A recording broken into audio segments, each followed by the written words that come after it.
And Member of Parliament Anthony Housefather is amongst several Canadian lawmakers now in Israel. He is there as part of a larger delegation meant to show solidarity with the country. We have reached him in Jerusalem this morning. Thank you for joining us. So I just want to get your thoughts first off on this deal to get 50 of the hostages out and back home with their families in Israel. I know that you've been meeting with these families.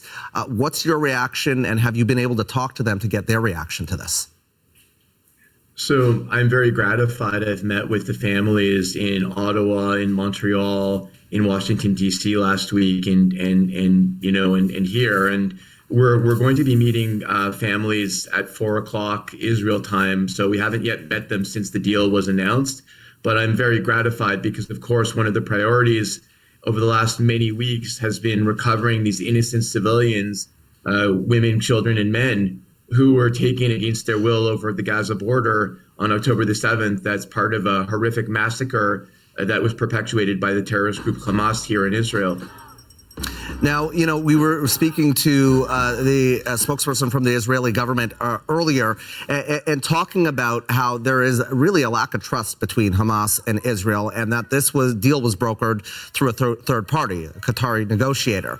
What is your sense of whether or not this deal could potentially fall apart? How optimistic are you that we are going to see these hostages home? Well, again, the deal is a day-by-day thing, right? There's going to be 10 hostages released and 30 prisoners exchanged every day for the first 4 or 5 days, and then we're going to see what happens. So Hamas is a terrorist group. They've broken their word before, but I think everybody is cautiously optimistic that with the U.S. and Qatar's help, a deal has tentatively been reached. And again, the important thing is having these innocent civilians taken, across the border, coming back. And remember that it's not just Israelis. There are Americans. There is at least one Canadian that we know of. There are people from 30 different countries that were taken as prisoners by Hamas. Do you have any indication on the Canadian and any news there?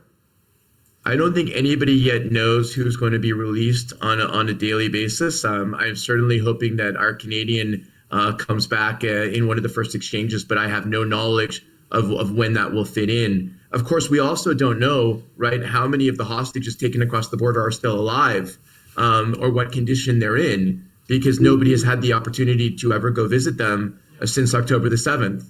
And now, again, we're taking a terrorist group's word for the fact that they can release the hostages. I very much hope that they're safe and they're healthy and can come back. So you're optimistic, but it sounds to me like you also, have some reservations about whether or not this will actually happen based on Israel's experience with Hamas.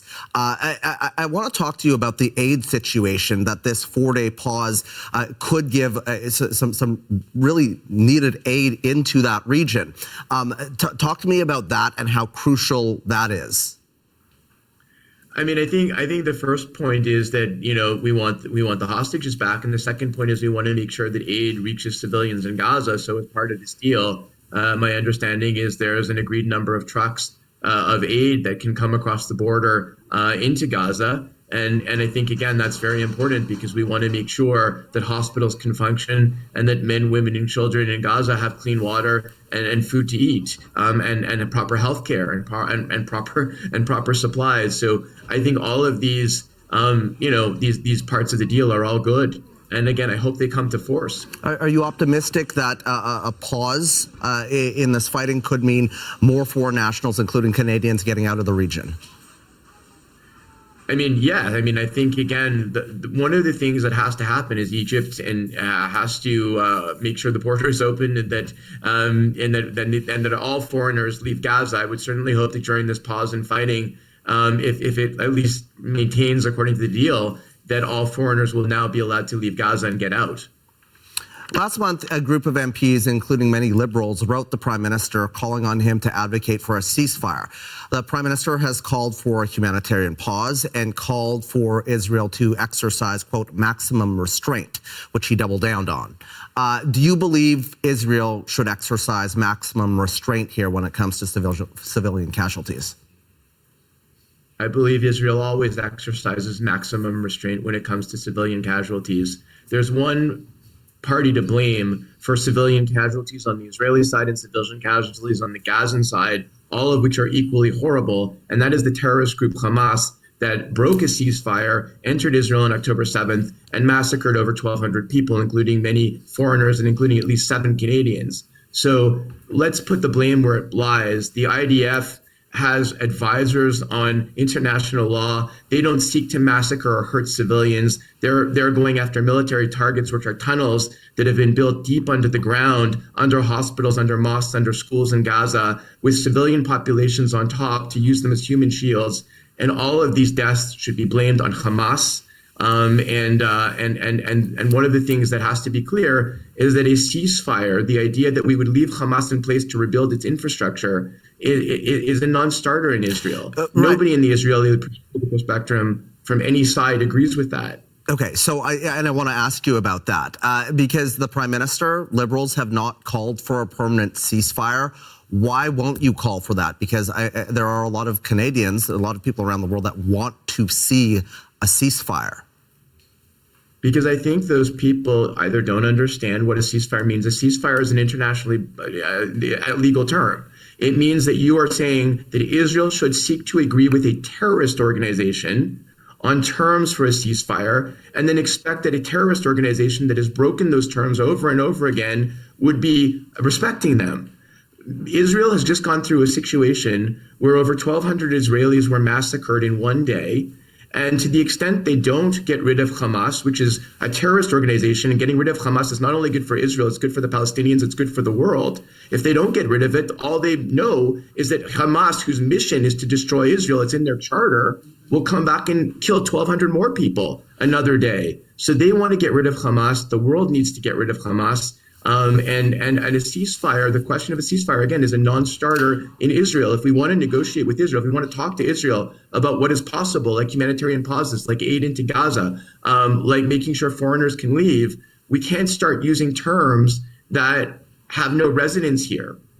And so does that complicate getting the remaining hostages out? Well, no, because getting the hostages out, as you see, as I've said for a while, can be done through using terms and things that can be agreed to. Israel wants to preserve civilian life. Israel doesn't want to harm civilians. They will agree to things like humanitarian aid. They will agree to things like they're even getting rid of prisoners in relation to getting hostages. Israel will agree with a lot of things. The one thing they were not going to agree to is just say, stop the war, leave Hamas in place, let them rebuild all the infrastructure, and let them come attack you tomorrow. That's not a reasonable thing. Nobody would have told the United States after 9/11 to negotiate with ISIS. I mean, or Al-Qaeda. It's a crazy proposition that Israel should be held to a standard that no other country in the world would ever be held to. So yes, Israel should do its best to make sure that the hostages get back, that humanitarian aid gets into Gaza, that foreigners should leave, that we find a safe way for civilians to exist in Gaza where they're apart from military targets. But again, Hamas needs to be eradicated. That is clear. Really quickly, 30 seconds left. What is your message to the families of hostages that you are going to be meeting with this afternoon there in Israel? I mean, all the hostage families, as I said from the beginning, are, my heart, and I know the hearts of everybody are with you. Nobody wants to see civilian hostages being taken prisoner and being left in tunnels under Gaza. I want them to come back, and I want them to come back safely, and I hope and pray that that's what happens. MP Anthony Housefather joining us from Jerusalem. Thank you for that. Stay safe and get home safe. Thank you so much, Travis. Have a nice day. You too. We'll be back.